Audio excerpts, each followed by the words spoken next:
بہتر سمجھوں، یہ تکبر ہے۔ دوسری چیز ہے کبھی کبھی انسان جب اندر سے چھوٹا ہوتا ہے،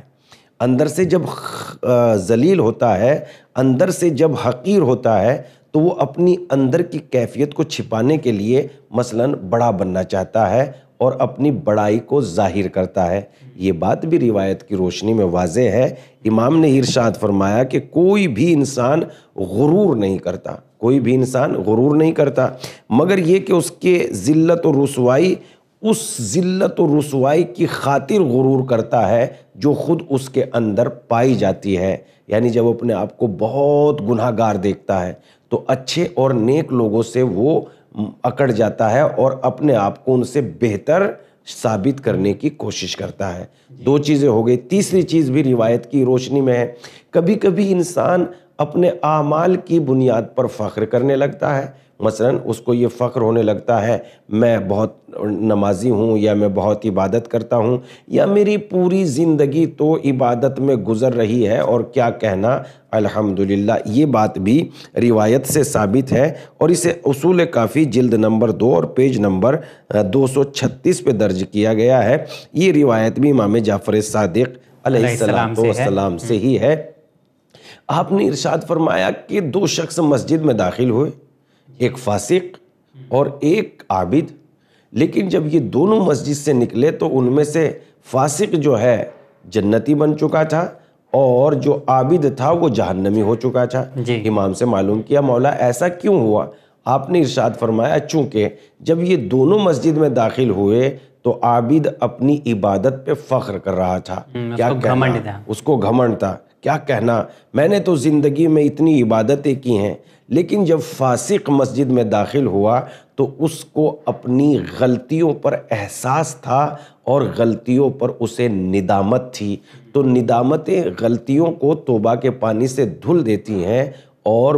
غرور اور فخر جو ہے تکبر کا پانی ویسا ہے جیسا فصل کے لیے تیزاب، لہذا فصل میں جب تیزاب ڈال دیا جائے تو بالکل فصل جل کے راکھ ہو جاتی ہے۔ اسی طریقے سے ندامت گناہوں کو مثلاً ختم کر دیتی ہے اور آدمی کو پاک کر دیتی ہے، اور تکبر مثلاً نیکیوں کو ختم کر دیتا ہے اور آدمی میں اپنے ایٹھنے اکڑنے کی صفتیں پیدا کر دیتا ہے۔ تو ان 3 چیزوں کو، اور بھی بہت ساری چیزیں ہیں، مثلا جیسے دولت کا مل جانا، دولت پہ تکبر کرنا، میرے پاس تو بے پناہ دولت ہے، فقیر اور غریب کو اہمیت نہ دینا، ان چند چیزوں کی بنیاد پر تکبر پیدا ہوتا ہے۔ جیسا کہ روایت میں آیا ہے کہ ایک مالدار آدمی پیغمبر اسلام کے سامنے آ کے بیٹھا تو ایک غریب آدمی بھی بیٹھا ہوا تھا، اس نے اپنے کپڑوں کو یوں کر کے سمیٹ لیا تو پیغمبر فوراً گویا ہوئے کیا اس کی غربت تیرے پاس آ جائے گی یا تیری دولت اس کی طرف چلی جائے گی؟ تو ان چند چیزوں کی وجہ سے ہم میں تکبر پیدا ہو جاتا ہے۔ جی، تکبر جیسے ہی پیدا ہوتا ہے ویسے ہی کئی اور بیماریاں آپ کو گھیر لیتی ہیں۔ اور مولانا صاحب نے ایک بہت اچھی بات یہاں پر یہ بتائی کہ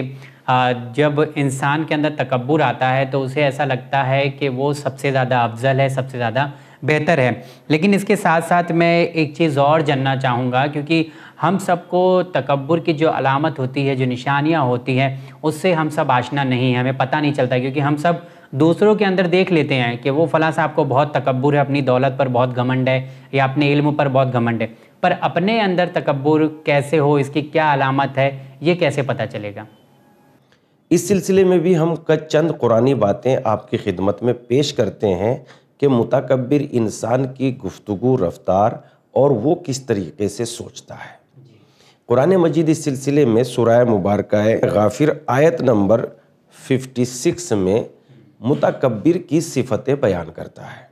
جب وہ اپنے سماج میں ہوتا ہے، معاشرے میں ہوتا ہے، تو متکبر یعنی ہم کہیں تکبر میں تو داخل نہیں ہو گئے، تو متکبر کی ایک صفت، ایک علامت قرآن مجید نے یہ بیان کی ہے کہ وہ جب بھی بات کرتا ہے تو بغیر دلیل کے بات کرتا ہے، اس کے پاس کوئی دلیل نہیں ہوتی، بلکہ وہ فساد اور جھگڑا پیدا کرتا ہے، اور اگر دلیل بھی اس کے سامنے پیش کی جائے تو وہ پھر علم کے سامنے بھی سر نہیں جھکاتا اور اپنی کٹ حجتی پر تیار رہتا ہے۔ اس بنیاد پر اگر ہم میں یہ بات پائی جائے کہ ہم دلیل کے بعد بھی کسی کی بات تسلیم نہیں کر رہے ہیں تو پھر لا محالہ ہم میں تکبر پیدا ہو گیا ہے۔ جیسے قرآن مجید میں ارشاد ہوتا ہے بسم اللہ الرحمن الرحیم ان الذین یجادلون فی آیات اللہ بغیر سلطان آتاہم ان فی صدورہم الا کبر ما ہم بالغی، بے شک جو لوگ بغیر دلیل کے آیات خدا میں اختلاف کرتے ہیں ان کے سینوں میں صرف تکبر اور غرور کے علاوہ کوئی چیز نہیں ہے، یعنی ان کے سینے تکبر و غرور سے بھرے ہوئے ہیں اور وہ اپنے اس مقصد تک کبھی بھی نہیں پہنچ سکتے۔ اس کے بعد تکبر ایک ایسی صفت ہے کہ جس سے اللہ کے نبیوں نے، یعنی اگر کبھی متکبر سے ہمارا سامنا ہو جائے یا ہم تکبر کرتے ہیں اور کسی دوسرے کا سامنا ہو جائے، یا ہم امام کی خدمت میں جائے یا عالم کی خدمت میں جائے یا اپنے نبی کی خدمت میں جائے، تو متکبر شخص وہ ہے جس سے پروردگار عالم سے جناب موسیٰ جیسے نبی نے مثلا پناہ مانگی ہے، جیسا کہ قرآن مجید میں ارشاد ہوتا ہے بسم اللہ الرحمن الرحیم وقال موسیٰ انی عذت بربی وربکم من کل متکبر لا یؤمن بیوم الحساب۔ حضرت موسیٰ علیہ السلام نے کہا میں نے اپنے اور تمہارے پروردگار کی بارگاہ میں متکبر شخص سے پناہ مانگتا ہوں، یعنی تکبر اتنا بڑا ہے، اتنی بڑی بیماری ہے کہ جناب موسیٰ علیہ السلام جیسا نبی پناہ مانگتا ہے۔ اس کے بعد متکبر کی مثال یا متکبر کی علامت جو قرآن مجید نے بیان کی ہے، ہمیشہ اس کے دل جو ہے نیکیوں کو قبول ہی نہیں کرتے، پاکیزگی کو قبول ہی نہیں کرتے، جب بھی وہ بات کرتا ہے تو نیکیوں کے خلاف ہی کرتا ہے، یعنی جب نیکیوں کا راستہ اسے دکھایا جاتا ہے تو وہ نیکیوں کو قبول نہیں کرتا، ہاں لیکن جب اسے برائیوں کا راستہ دکھایا جاتا ہے تو برائی پہ فوراً چل پڑتا ہے، جیسا کہ قرآن مجید سورہ مبارکہ ہے غافر کی آیت نمبر 35 میں ارشاد ہوتا ہے کذالک یطبع اللہ علی کل قلب متکبر جبار، اور خدا اس طرح ہر مغرور اور سرکش شخص کے دل پر مہر لگا دیتا ہے، یعنی اس کا دل اتنا گندا ہو جاتا ہے کہ اس میں جو ہے بالکل بھی نیکیوں کو قبول کرنے کی صلاحیت ہی نہیں رہ جاتی۔ یہاں تک کہ قرآن مجید اس سلسلے میں کہتا ہے کہ وہ جب بھی بات کرتا ہے تو وہ اس طریقے سے بات کرتا ہے کہ وہ راہ راست پر چلنے کے سلسلے میں یا نیکیوں تک پہنچنے کے سلسلے میں کبھی بھی اپنے آپ کو تیار نہیں کرتا۔ ارشاد ہوتا ہے سأصرف عن آیات الذین یتکبرون فی الارض بغیر الحق وان یروا کل آیۃ الا یؤمنوا بها وَأَن يَرَوْا سَبِيلَ الرُّشْدِ لَا يَتَّخِذُوهُ سَبِيلًا، جو لوگ روئے زمین پر غلط اور ناحق تکبر کرتے ہیں ان قریب ہم انہیں اپنی نشانیوں پر ایمان سے روک دیں گے۔ اس طرح وہ لوگ نشانیوں کو دیکھنے کے بعد بھی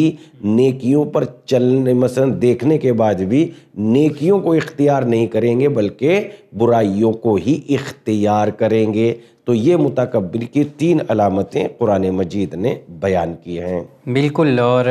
ناظرین آپ نے بھی مشاہدہ کیا ہوگا سماج میں کہ جب تکبر آ جاتا ہے تو لوگ کسی کی سننے کے لیے تیار نہیں ہوتے، بھلے انہیں کیوں نہ احساس بھی ہو جاتا ہے کہ وہ غلط ہیں، لیکن وہ لوگوں کے سامنے یا سماج میں آ کر وہ چیز کو ایکسیپٹ کرنے میں تھوڑا سا گریز کرتے ہیں کہ نہیں ہم غلط نہیں ہو سکتے ہیں، چاہے وہ علم کے بنا پر ہو چاہے وہ پاور کی بنا پر ہو۔ ایسی کئی چیزیں ہیں جو ہمارے درمیان ارد گرد گھومتی رہتی ہیں۔ اب میں یہاں پہ ایک اور چیز جاننا چاہوں گا آپ سے کہ متکبر کا انجام کیا ہے؟ اس سلسلے میں بھی متکبر کا جو انجام ہے یقیناً جنت جیسی عظیم جگہ تو اسے ملنے والی ہے نہیں،